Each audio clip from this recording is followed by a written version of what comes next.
গায়েব সম্পর্কে জ্ঞান হাসিল করা, ইলমে গায়েব। ইলমে গায়েব খোলাখুলি বর্ণনা করে বেরলবিরা, দেওবন্দিরা লুকিয়ে লুকিয়ে। তাদের ওলামা, তাদের বুজুর্গ এবং তাদের পীরদের ইলমে গায়েব হাসিল হয়ে যায়, গায়েব সম্পর্কে জানতে পারে, কোথায় কি হচ্ছে, কোথায় কে বিপদে আছে, আবার উদ্ধারও করতে পারে। জি, এসব আকীদা তাদের কিতাবাদিতে রয়েছে। যেমন রয়েছে শিহাবে সাকিবে রয়েছে, আল মুহান্নাদ আল মুফান্নাদে রয়েছে, তারপরে শামাইম এমদাদিয়াতে রয়েছে, ফাইজুল বারিতে রয়েছে, এছাড়া ইনকিশাফ, জালজালাদার জালজাল, এসব কিতাবে এসব আকীদা রয়েছে। একবার আশরাফি থানভীর এক মুরিদ, আশরাফি থানভীর এক মুরিদ স্বপ্নে দেখছে যে কলেমা পড়ার চেষ্টা করছে, পড়ছে লা ইলাহা ইল্লাল্লাহ, তারপরে চেষ্টা করছে মুহাম্মাদুর রাসূলুল্লাহ পড়ার, কিন্তু মুহাম্মাদুর রাসূলুল্লাহ পড়তে পারছে না। কি আসছে? আশরাফ আলী রাসূলুল্লাহ। আবার চেষ্টা করছে, তওবা তওবা তওবা করছে, কি করলাম, লা ইলাহা ইল্লাল্লাহ মুহাম্মদ বলার চেষ্টা করছে, আবার আশরাফ আলী রাসূলুল্লাহ বলছে। বারবার করে এরকম হচ্ছে স্বপ্নে।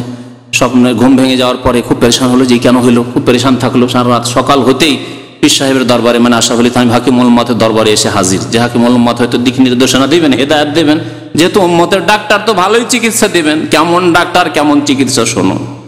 এসে যখন বললেন যে হাজরাত, যে আমার এরকম সমস্যা, কেন এরকম দেখলাম, কিছুই বুঝতে পারছি না, আমি কেন কলেমা পড়তে পারছি না, আমার কি পরিণাম খারাপ, লা ইলাহা ইল্লাল্লাহ মুহাম্মাদুর রাসূলুল্লাহ পড়ার চেষ্টা করছি, মুহাম্মাদুর রাসূলুল্লাহ পড়তে পারছি না, বারবার আপনার নাম চলে আসছে আশরাফ আলী রাসূলুল্লাহ। সেই সময় আশরাফ আলী থানভী যদি আলেমে হক হতেন, আলেমে দ্বীন হতেন, আলেমে হাক্কানি রব্বানি যদি হতেন, তাহলে তখন কি বলা উচিত ছিল যে আপনি সাধারণ কেন বুঝছেন, যে তওবা করো, আস্তাগফিরুল্লাহ পড়ো, এবং তোমার কাছে শয়তান এসে তোমাকে বিভ্রান্ত করার চেষ্টা করেছে, আস্তাগফিরুল্লাহ, আমি একজন সাধারণ মানুষ আর শয়তান তোমাকে গুমরা করে জাহান্নামে নিয়ে যেতে চায়, বেশি বেশি আল্লাহর কাছে পানা চাও, বলো আউযু বিল্লাহি মিনাশ শাইতানির রাজিম।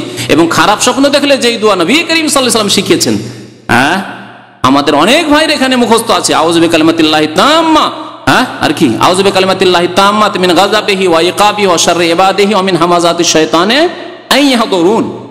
খারাপ স্বপ্ন দেখলে এই দোয়া পড়েন, তাহলে আর শয়তানে সেই রকম খারাপ স্বপ্ন তোমাকে দেখাতে পারবে না। এই কথা বলা উচিত ছিল যদি হাক্কানি আলেম হতেন, দ্বীনের খাদেম হতেন তাহলে। কিন্তু খেদমত কিসের করেছেন তা ভালো করেই বুঝতে পারবেন আপনি, যে তিনি বললেন যে মেরে বারে মে তোমারি হুসনে আকিদত কি দলিল হ্যায়।